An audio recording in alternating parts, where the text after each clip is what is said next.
C'est vrai que l'agriculture maintenant, du moins industrielle et intensive, n'a pas un bon impact sur la nature. Partant de ce constat, Anne-France et son mari se sont investis dans une série de mesures qu'on appelle agro-environnementales pour préserver l'environnement et entretenir l'espace rural. On a pris les mesures de conservation de haies, les mesures en race locale menacée.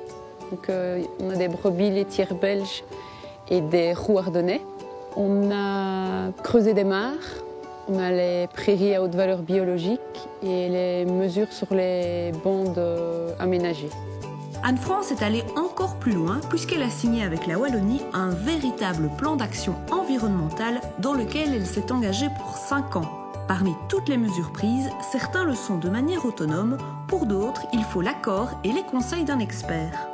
Les mesures en prairie haute valeur biologique ou en bandes de fleurs, etc., là c'est un conseiller MAE qui vient nous dire, expertiser la prairie, voir s'il y a des raisons de la mettre en haute valeur biologique, et qui vient nous conseiller les endroits où on peut implanter des bandes fleuries. Les agriculteurs sont rémunérés par la Wallonie pour les services environnementaux qu'ils rendent. Cela permet de compenser les coûts supplémentaires occasionnés et les pertes de revenus liées notamment à une baisse de la productivité. 15 ans après les premières mesures, Anne-France est plutôt fière du résultat. Surtout que cet été, elle a découvert une belle surprise sur l'une de ses parcelles.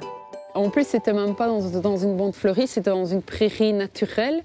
Donc une prairie naturelle, elle n'a rien de particulier à la base. C'est juste une autre manière de gérer, quoi. On ne met pas d'engrais chimiques ni de produits phyto. Et en fait, on a découvert des orchidées. Ouais.